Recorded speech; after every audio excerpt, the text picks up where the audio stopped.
교우 여러분, 안녕하셨습니까?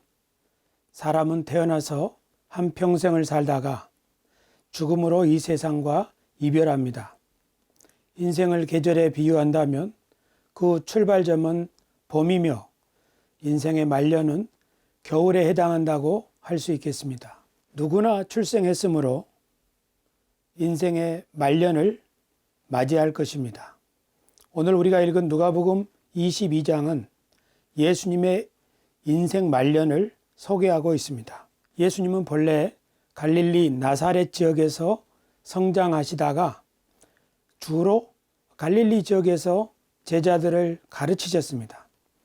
그리고 예루살렘에 올라오셔서 인생을 마감하셨습니다. 예수님이 어떻게 죽으셨는지 오늘 누가는 우리들에게 들려줍니다. 예수님이 예루살렘에 올라가셨을 때 성전에서 백성들을 가르치셨습니다. 예수님은 은밀하게 소수의 사람들에게 몰래 비밀리에 가르치신 게 아니라 모든 사람이 들을 수 있도록 성전에서 당당하게 하나님 나라 복음을 가르치셨습니다. 하지만 예수님의 가르침을 받아들일 수 없는 사람들은 비밀리에 예수님을 제거해야겠다고 음모를 꾸몄습니다.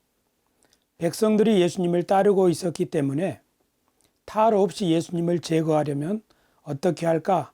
그렇게 몰래 꾀를 짜고 있었지요. 그때 한 배신자가 나타났습니다.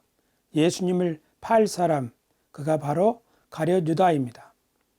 예수님의 대적자들은 가룟 유다에게 돈을 주겠노라고 하면서 어떻게 예수님을 제거할 수 있는지 그 계략을 알려달라고 협조를 구했습니다.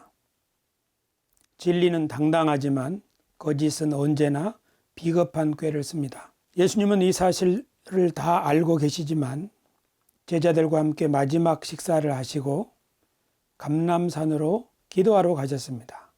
밤 깊은 시간 가룟 유다가 군대를 이끌고 와서 예수님에게 배반의 입맞춤을 했습니다. 그렇게 예수님은 군인들에게 끌려가서 대제사장의 집까지 갔습니다. 예수님의 제자들은 다 도망을 갔고 베드로는 멀찍이서 예수님을 따라가고 있었습니다. 그렇게 대제사장의 집에서 예수님이 신문을 받고 있을 때 베드로도 그곳에 몰래 들어갔다가 자기를 알아본 사람들 그리고 어떤 여종 그들 앞에서 나는 예수님을 모른다 이렇게 3번이나 부인하고 말았습니다. 예수님은 대제사장의 집에서 온갖 모욕을 당하다가 날이 밝아서 산헤드린이라고 하는 유대인의 최고 법정에 끌려가셨습니다. 아마 예수님을 재판하기 위하여 당시 바리새인들, 장로들, 대제사장들이 다 모인 것 같습니다. 이 사람들은 평소에 예수님을 죽이기를 원했던 사람들입니다. 그들은 이미 마음으로 예수님을 죽여야겠다고 결정한 상태입니다. 다만 어떤 죄목을 씌울까만 남아 있었던 것이죠. 그 재판은 편파적이고 공정하지 못했습니다. 예수님은 그 재판에 그런 면을 아시고 이렇게 말씀하셨습니다. 내가 말할지라도 너희가 믿지 아니할 것이요 내가 물어도 너희가 대답하지 아니할 것이니라. 이 재판에서 예수님은 최후 진술을 하시고 사형 언도를 받으셨습니다. 이 바리새인들과 서기관들, 대제사장들은 예수님을 왜 그렇게 죽이려고 했을까요? 아마 예수님이 꿈꾸고 예수님이 가르친 그 복음에 대해서, 그 말씀에 대해서, 예수님의 행동에 대해서 바리새인들은 어떤 위기의식을 느꼈거나 그냥 두어서는 안 된다고 판단했기 때문일 것입니다. 예수님이 꿈꾸던 그 꿈은 무엇이었을까요? 예수님의 간절한 소원, 예수님의 평생 소원, 그것은 무엇이었을까요? 아마 그것을 위해서 살다가 예수님은 지금 죽게 되는 것 아니겠습니까? 어떤 사람의 평생 소원을 알고자 한다면 우리는 그 사람이 한 말과 그 사람이 어떤 일을 했는가 행적을 살펴보면 될 것입니다. 예수님은 3년의 공생의 기간 동안에 가장 먼저 고향에서 사람들에게 하나님 나라 복음을 전했습니다. 예수님이 전한 하나님 나라 복음은 새로운 시대가 왔다는 선언이었습니다. 예수님은 나사렛 회당에서 구약 성경의 예언을 인용하시면서 포로들이 자유를 얻고 눈먼 자들이 다시 보게 되며 눌린 자들이 자유롭게 되는 주님의 은혜의 해가 되었다고 선포하셨습니다. 그것은 구약 성경에 말하는 대희년의 때가 지금 시작되었고 그 희년을 선포하라고 하나님이 나에게 성령으로 기름 부으셨다. 그렇게 고향 마을 사람들에게 하나님 나라 복음을 선포했습니다. 그 말을 들은 어떤 사람들이 예수님의 제자가 되었고 예수님은 그 12명의 제자를 불러 모아 하나님 나라 복음과 하나님 나라 정신을 가르치셨습니다. 그리고 제자들을 데리고 갈릴리와 유대 지역을 다니면서 하나님 나라 복음을 전했습니다. 예수님의 제자들은 예수님의 말씀을 듣고 그 가르침을 훈련을 통해서 배우면서 역시 거울마다 다니며 하나님 나라 복음을 전했습니다. 그랬더니 하나님께서 제자들을 통하여 사람들의 삶이 변화되는 것을 경험하게 해주셨습니다. 이 12명의 제자는 마치 겨자씨처럼 작지만 온 세상을 변화시킬 그런 큰 나무로 성장할 그런 사람들이었습니다. 이 12명의 제자들은 누룩처럼 작지만 온 세상을 새롭게 할, 새로운 세상을 열 그런 사람들이라고 예수님은 바라보셨습니다. 이 세상에 건물의 성전이 설령 무너진다고 해도 결코 무너지지 아니할 영원한 하나님의 성전, 그 성전을 이 12명의 새로운 이스라엘, 그들을 기초로 하여 그 성전이 지어질 것이라고 기대하셨습니다. 이제 예수님은 성경에 예언한 대로 자신이 죄인 취급을 받고 죽임을 받게 된다는 것을 알고 계십니다. 지금 대제사장들, 바리새인들이 자기를 죽이기 위하여 음모를 꾸미고 있다는 것도 알고 계십니다. 제자 중에 한 사람이 자기를 배반할 것이라는 것도 알고 계십니다. 이제 고난이 기다리고 있고 하나님께로 돌아갈 때가 되었다는 것을 알고 있습니다. 바로 그 인생의 마지막 순간에 예수님은 특별한 일을 하기를 원하셨습니다. 그것이 바로 제자들과 함께 마지막 식사를 하는 것입니다.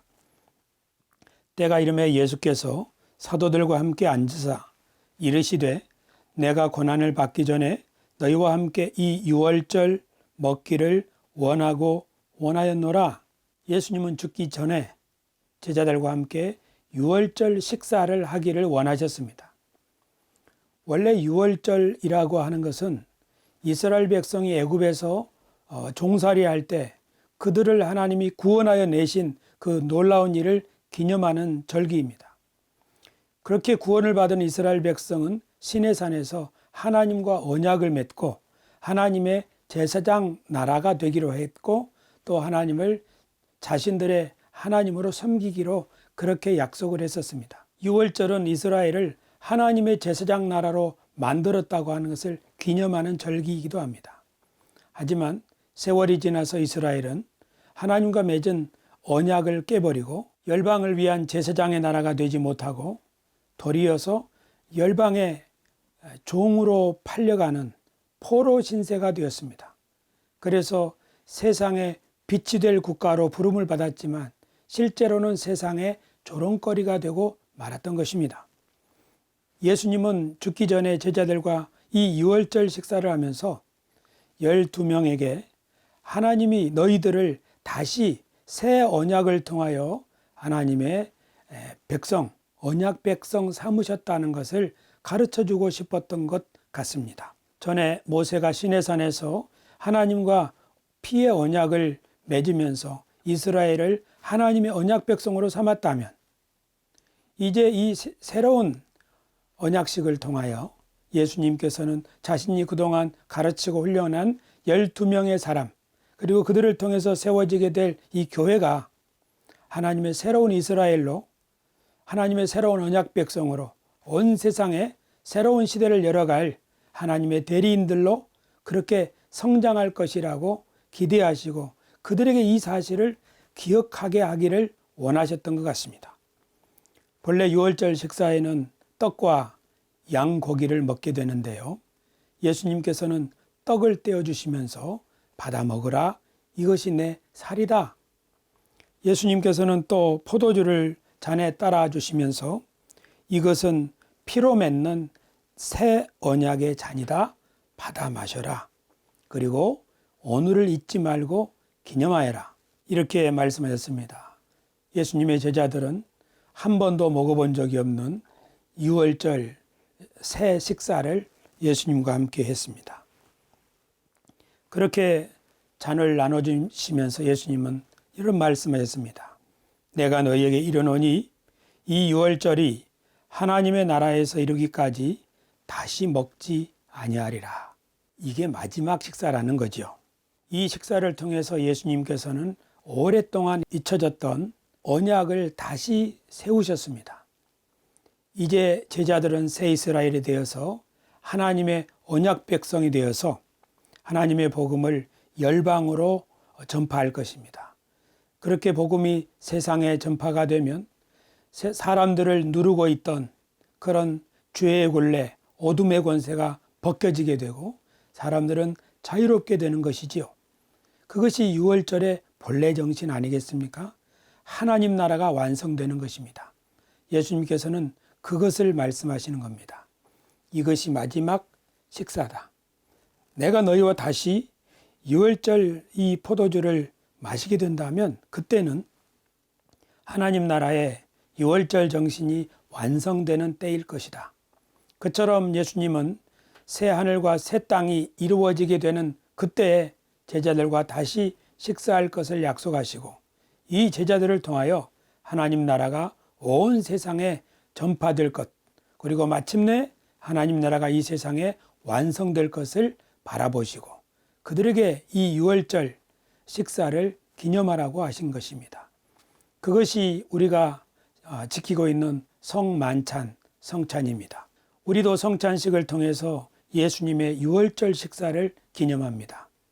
우리도 성찬식을 통해서 예수님과 언약을 맺습니다.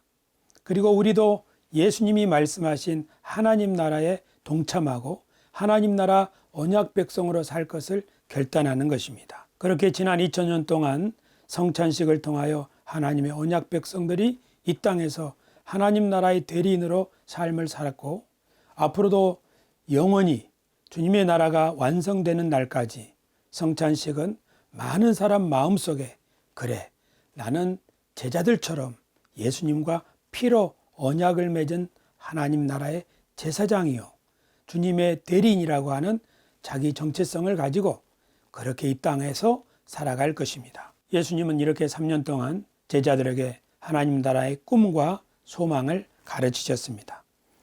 예수님은 들판에서 가르치셨고 또 집에 들어가셔서 가르치셨습니다. 회당과 바닷가에서도 가르치셨습니다. 예수님의 가르침은 처음에는 갈릴리 변방에서 시작되었습니다. 처음에는 어부들에게 말씀을 가르치셨습니다. 하지만 빈부 귀천을 가리지 않고 많은 사람에게 하나님 나라 복음을 가르치셨습니다. 그리고 마침내 예루살렘에 도착했습니다. 예루살렘에서 예수님은 성전에 들어가셔서 모든 백성에게 하나님의 복음, 예수님이 증거하시는 하나님 나라의 꿈을 전파하셨습니다. 그리고 그 대적자들 앞에서도 당당하게 말씀을 가르치셨습니다. 예수님은 이제 그 인생의 말년에 유대인의 최고 법정에 서셨습니다. 거기서 예수님에 대한 재판이 시작되었습니다. 교우 여러분, 진실은 언제나 만인의 앞에서 재판을 받게 됩니다. 그리고 나서 비로소 만인에게 진실로 인정을 받게 됩니다.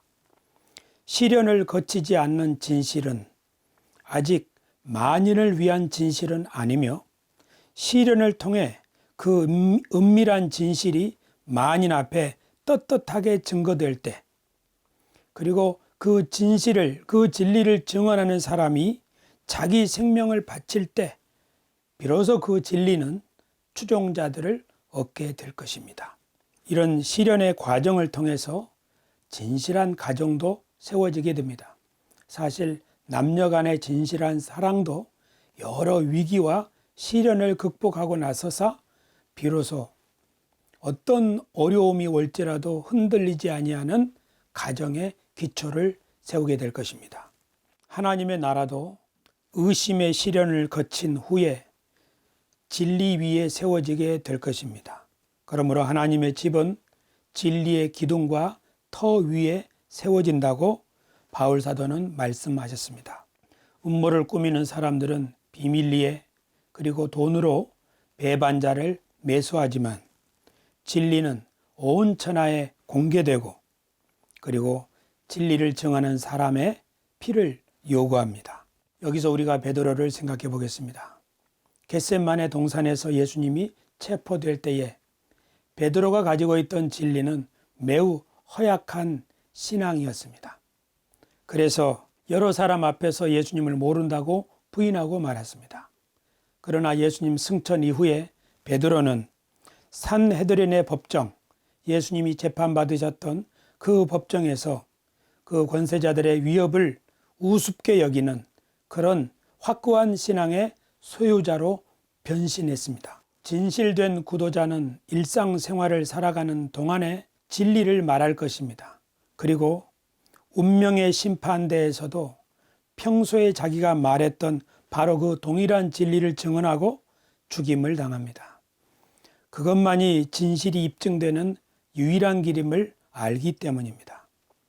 예수님도 지금 산헤드린의 법정에 서서 자신이 가르친 복음에 대해서, 자신이 가르친 교훈에 대해서 재판을 받고 있습니다. 거기서 예수님이 무슨 말씀을 하셔야 하겠습니까? 예수님이 가르쳤던 하나님 나라 복음, 예수님이 제자들의 마음속에 그려주었던 하나님 나라의 새로운 꿈, 그것을 말씀해야 되지 않겠습니까? 예수님이 제자들에게 인자가 하늘 영광을 가지고 이 땅에 와서 너희들이 수고하고 충성되고 진실되게 사역한 것에 대하여 상을 주겠다고 하신 말씀, 그런 것을 가감없이 전해야 하지 않겠습니까? 예수님은 법정에서 평소에 전한 말씀을 그대로 증거하셨습니다. 누가복음 22장에 이렇게 예수님의 증언을 기록합니다. 그러나 이제부터는 인자가 하나님의 권능의 우편에 앉아 있으리라 하시니 다 이르되 그러면 내가 하나님의 아들이냐? 대답하시되 너희들이 내가 그라고 말하고 있느니라. 예수님은 바로 이 증거, 바로 이 증언 때문에 죽임을 당하셨습니다. 이 말을 들은 공유의 재판관들은 이렇게 말합니다. 그들이 이르되 어찌 더 증거를 요구하리요?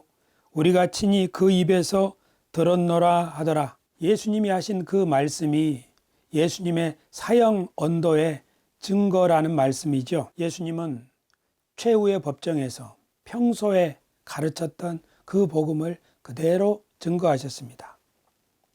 하나님이 자신에게 성령을 부으셔서 하나님의 새로운 시대, 하나님 나라 복음을 전파하게 하시고 12명의 제자들을 부르시고 그들을 통하여 무너지지 아니할 하나님의 성전을 건축하게 하셨다고 하는 사실, 그리고 이 임무가 끝나면 예수님은 하나님 우편 보좌에 앉게 되어 하늘과 땅의 모든 권세를 가지고 이 세상을 다스릴 것이라고 하는 말씀, 바로 그렇게 하기 위하여 하나님이 자신을 하나님의 대리인, 하나님의 그리스도, 그리고 하나님의 아들로 부르셨다고 하는 사실을 그 법정에서 증거하셨고, 그 증거 때문에 예수님은 죽게 되셨던 것입니다. 사도 바울도 마찬가지입니다. 사도 바울도 하나님 나라의 꿈을 전파했습니다. 그 꿈은 유대인과 이방인이 하나 되어서 하나님 나라를 상속하게 된다는 이야기입니다. 하지만 그 이야기를 들은 어떤 유대인들은 사도 바울의 이 가르침이 유대교를 심각하게 위험에 빠뜨릴 수 있다고 생각했습니다. 그래서 이런 사람은 살려주어서는 안 된다.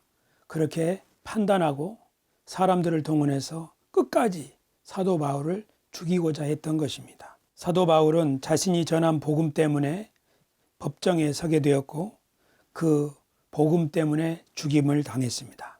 하지만 사도 바울이 전한 그 복음은 오늘도 전 세계 많은 진실한 그리스도인들의 마음을 뜨겁게 그리고 하나님 나라의 꿈을 그 마음속에서 불타오를 수 있도록 해주는 그러한 성령의 횃불이 되었습니다. 교우 여러분, 우리도 언젠가 우리가 가지고 있는 이 신앙에 대해서 우리가 믿고 있는 이 진리에 대해서 사람들 앞에 증언해야 될 때가 올 것입니다. 우리도 언젠가 우리들의 신앙에 대해서 사람들 앞에서 공개적으로 평가를 받게 될 때가 올 것입니다. 그것은 나이가 어린 사람이든 또 나이가 많은 사람이든 가리지 않고 누구든지 진리를 좇는 사람이라면 반드시 그 사람이 믿고 있는 진리에 대해서 진짜인지 그것을 진실로 믿는지에 대해서 입증해야 될 그런 때가 올 것입니다. 그때 우리는 가룟 유다처럼 예수님을 배반해야겠습니까? 베드로처럼 예수님을 모른다고 부인해야 하겠습니까? 우리가 지금 우리가 믿는 바의 도리에 대해서 명확하게 하고 또 이 믿음을 잘 간직할 수 있도록 시험에 들지 않게 깨어서 기도해야 하겠습니다. 저는 오늘 제 자신과 여러분에게 이렇게 묻고 싶습니다. 우리는 그리스도인으로서 예수님이 꿈꾸시던 그 꿈을 우리 마음속에 간직하고 있습니까? 우리는 예수님의 제자들처럼 우리가 예수님과 함께 하나님 나라의 복음을 증언할 대리인들이라는 사실을 인정하고 있습니까? 주님께서는 우리를 부르셨으니 그리고 우리와 성만찬을 통하여 새 유월절 언약을 맺으셨으니 하나님은 우리의 순종을 통하여 마침내 우리가 사는 이곳에서 하나님의 나라를 이루시는 우리를 통하여 하나님의 뜻을 성취하실 것을 우리는 굳게 믿고 있습니까? 그리고 마침내 주님이 오셔서 우리의 충성에 대해서 우리에게 상을 주실 것을 우리는 믿습니까? 이런 질문에 대해서 우리가 명확한 대답을 가지고 있지 못한다면 우리는 만연의 법정 앞에서 우리는 우물쭈물하고 말 것입니다. 예수님은 자신의 가르침이 어떤 사람들의 마음을 불편하게 한다는 것을 알고 계셨습니다. 예수님이 꿈꾸시는 세상, 그 세상을 이루기 위한 예수님의 행동과 실천이 어떤 사람들은 위험하다고 그것을 여기고 있다는 것도 알고 있습니다. 예수님이 전하시는 말씀이 어떤 사람들의 귀에는 비난과 책망으로 들린다는 것도 알고 계십니다. 그래서 그들은 예수님을 혐오하고 마침내 죽일 것이라는 사실도 알고 예상하셨습니다.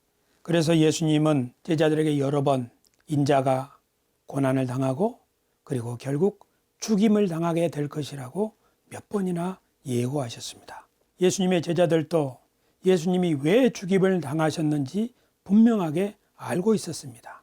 단지 우리의 죄를 위하여 죽으셨다 이렇게 두루뭉실하게 안 것이 아닙니다. 예수님의 제자들은 예수님의 가르침과 예수님이 꿈꾸시는 세상 그리고 그 예수님의 메시지를 따르는 자신들의 순종이 어떤 사람들에게 위협이 된다는 사실을 잘 알고 있습니다. 하지만 그것이야말로 하나님의 뜻이 이 땅에 이루어지고 마침내 하나님의 예언이 성취되는 길이라고 하는 사실, 그리고 그 옛 이스라엘이 시내산에서 하나님과 언약했던 그 언약이 바야흐로 자신들의 순종을 통해서 새롭게 세워지고 성취된다는 이 일에 대한 자부심도 있었습니다. 하지만 예수님이 대적자들에게 고난을 당하신 것처럼 자기들도 고난을 당하리라는 것을 알고 있었습니다. 신앙을 갖는다는 것은 그런 각오와 결단을 한 이후에 비로소 세례도 받고 신앙을 가지게 되었습니다. 어떤 사람이 진리를 쫓는다고 한다면 이 세상에서는 고난을 당할 것입니다. 왜냐하면 이 세상은 거짓이 횡행하고 있기 때문입니다. 우리가 진리를 따르고 있다고 하면서 고난을 당하지 않는다면 어쩌면 우리는 진리를 진지하게 따르지 않기 때문일 수도 있습니다. 예수님의 제자들은 진실을, 진리를 진지하게 따르는 사람들이었습니다. 그래서 예수님의 제자들은 자신들이 믿고 따르는 그 진리 때문에 고초를 당하고 예수님처럼 순교를 당했습니다. 그리고 그들의 진실한 신앙에 감동을 받은 사람들이 그리스도의 신앙으로 들어와서 지금 2000년 동안 기독교 복음은 우리들에게까지 전수될 수 있었습니다. 하지만 사람이 무엇 때문에 목숨을 바치면서까지도 그 길을 가려고 할까요? 우리가 이해하지 못하는 것을 어떻게 바랄 수 있겠습니까? 우리가 확신하지 못하는 것을 어떻게 증거할 수 있겠습니까? 그러므로 신앙이라고 하는 것은 진리를 찾고자 하는 몸부림에서부터 출발할 것입니다. 그리고 그것이 하나님의 말씀에 대한 탐구, 그리고 그것이 설교를 통해서 우리는 증거됩니다. 설교에 대해서 어떤 사람은 말합니다. 그 설교는 너무 평이해서 들을 것이 없다. 또 어떤 사람은 그 설교는 너무 어렵다. 이렇게 말합니다. 어떤 사람은 그 설교는 나와는 상관이 없는 것 같다. 딴 세상 이야기 같다. 그렇게 말합니다. 또 어떤 사람은 나는 저 설교에 동의할 수 없어. 그렇게 말하기도 합니다. 하지만 우리 모두는 진리를 추구하는 구도자들입니다. 우리가 진실되게 진리를 추구하여 그 진리를 붙들지 못하게 된다면 결국 우리는 베드로처럼 위협 앞에서 우물쭈물하고 주님을 배반하고 말 것입니다. 하지만 우리가 예수 그리스도의 은혜와 그분을 아는 지식에서 점점점 자라게 된다면 주님의 승천 이후에 확고하고 분명한 신앙인으로 거듭난 베드로처럼 담대하게 우리의 믿음을 공개하고 또 우리의 믿음을 증언할 수 있는 사람이 될 것입니다. 그러므로 하나님의 복음을 증거하는 이 설교에 대해서 여러분 좀 더 진지하게 청취해 주시기를 부탁을 드립니다. 하나님의 말씀을 증언하는 설교를 조금 더 열심히 듣고 반복해서 듣고 또 생각해 보시게 되기를 바랍니다. 겨우 여러분 중에는 하나님의 말씀을 잘 읽고 계시는 분들도 있습니다. 성경을 왜 읽으십니까? 하나님의 뜻을 깨닫기 위함이 아닙니까? 마찬가지로 하나님의 말씀, 설교를 그렇게 들어야 합니다.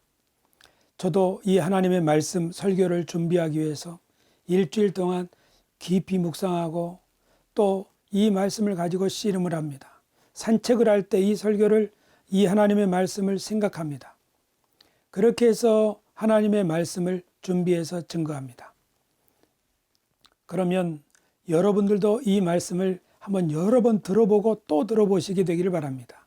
어렵다고만 하지 말고 그 행간에 숨은 의미가 무엇인지를 좀 이해하려고 노력해 주시기를 바랍니다. 그리고 성경을 읽으십시오. 그렇게 우리가 몸부림친다면 우리는 예수님이 꿈꾸시던 하나님 나라가 이런 거구나. 하나님이 우리를 이걸 위해 부르셨구나. 우리에게 하나님이 욕을 하라고 하시는구나. 이렇게 우리 속에 진주처럼 아주 반짝거리는 그런 확고하고 분명한 영롱한 진리가 우리 마음속에 연글게 되리라고 저는 믿습니다. 한 번 듣고 만 이야기, 듣고 지나간 이야기, 그런 이야기가 어떻게 우리 속에 무언가를 잉태하겠습니까? 마이동풍이라고 하지 않습니까? 그냥 흘려 지나가 버리는 이야기라면 우리 속에 어떻게 하나님 나라의 꿈이 이 속에 잉태될 수 있겠습니까? 하나님 나라의 꿈이 이 속에 잉태되지 않는다면 우리가 어떻게 주님처럼 또 주님의 뒤를 따르겠다고 할 수 있겠습니까? 그리고 그 주님이 이 땅에 세우신 교회를 위해서 우리가 무엇을 헌신해야겠다고 결단할 수 있겠습니까? 하나님 나라는 이런 꿈을 마음속에 잉태한 사람들이 한 사람 두 사람 모일 때 비로소 그것이 구루터기에서부터 새순이 돋아나게 되는 것이라고 믿습니다. 우리 교회에 행운목이 있습니다. 그런데 관리를 잘 못해서 행운목의 잎사귀가 다 떨어져서 죽은 것처럼 되었습니다. 그런데 지난 여름 그 행운목에서 새 움이 돋아나고 있었습니다. 저는 죽은 줄로만 알았는데 거기에 새 움이 돋아나고 있었습니다. 아주 작은 움입니다. 그 행운목은 저 밑에 뿌리가 살아있는 것입니다. 지금 우리 기독교회에는, 지금 우리가 사는 이 시대에 우리는 교회가 세상으로부터 존경받지 못하고 있습니다.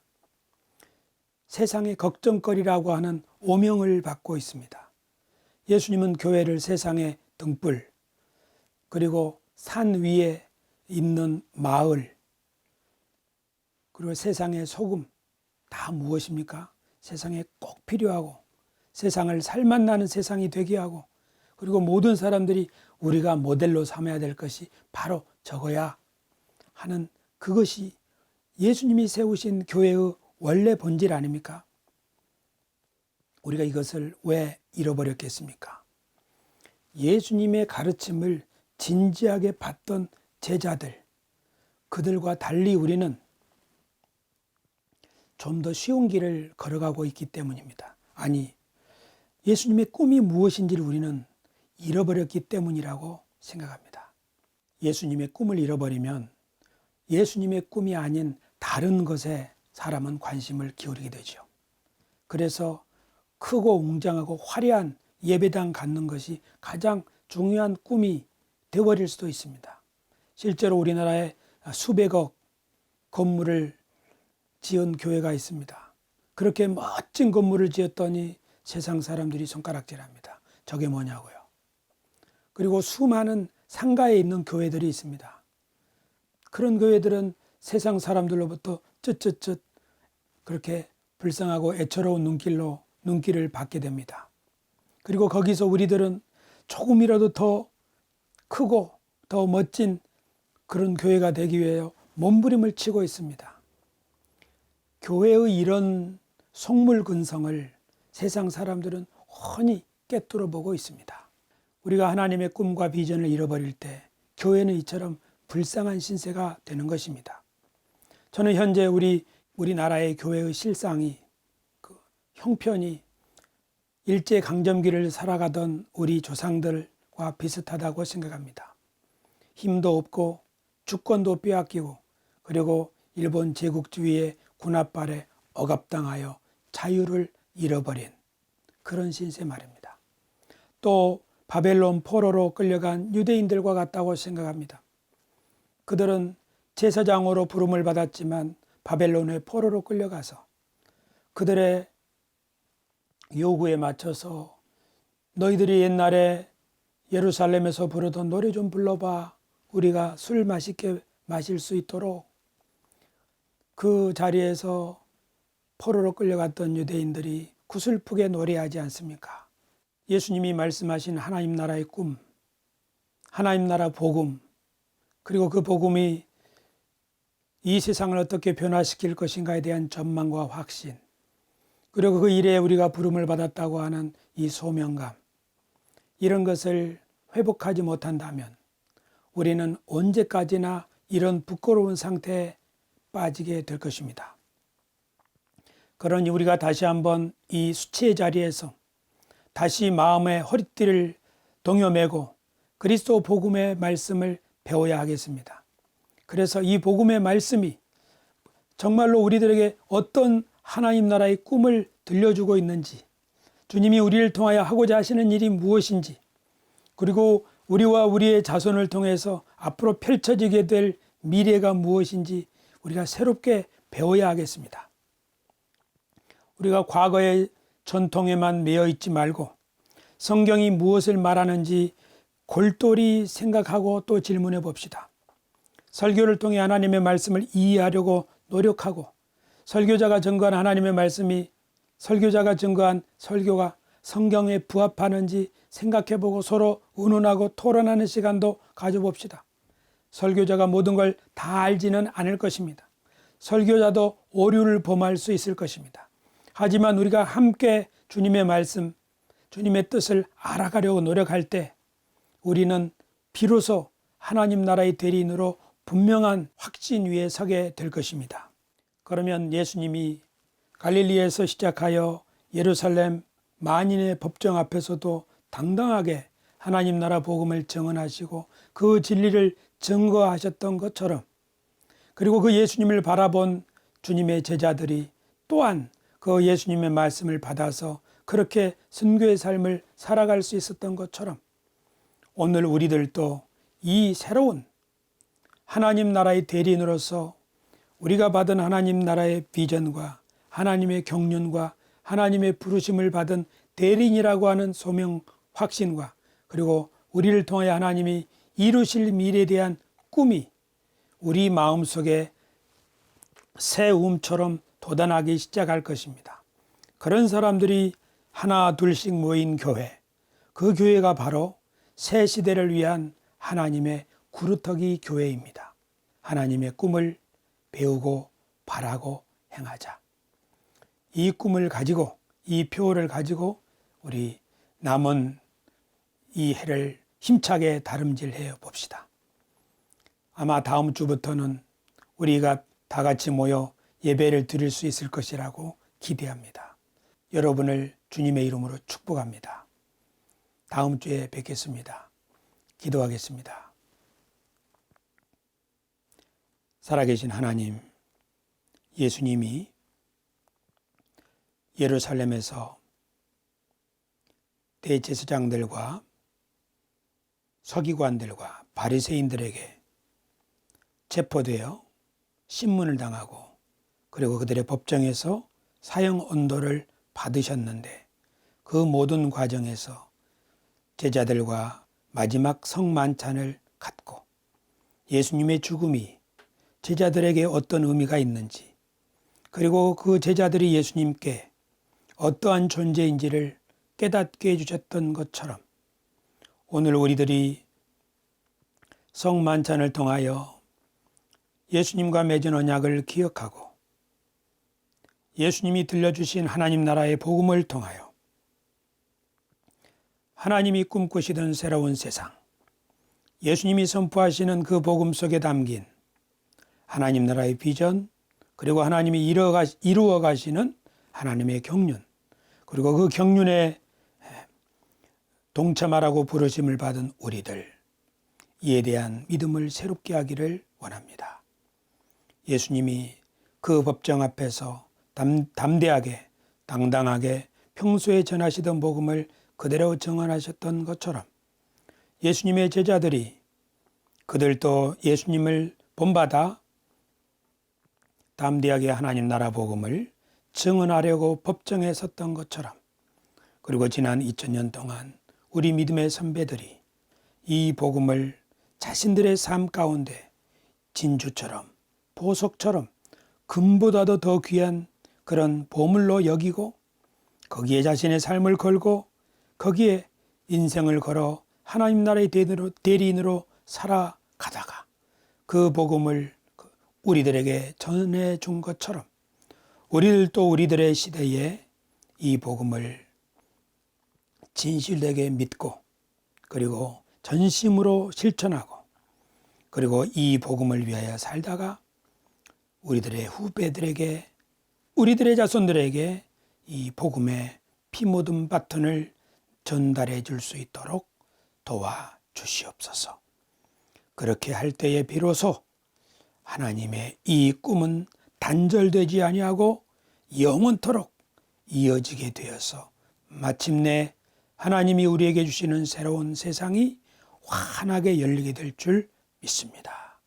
주님, 우리들이 그렇게 할 수 있도록 도와주시옵시고, 주의 성령을 우리들에게 부어주시어 우리들도 예수님의 제자들처럼, 그리고 우리들도 예수님처럼 일사각오로 살아갈 수 있게 도와주시옵소서. 예수 그리스도 이름으로 기도드리옵나이다. 아멘.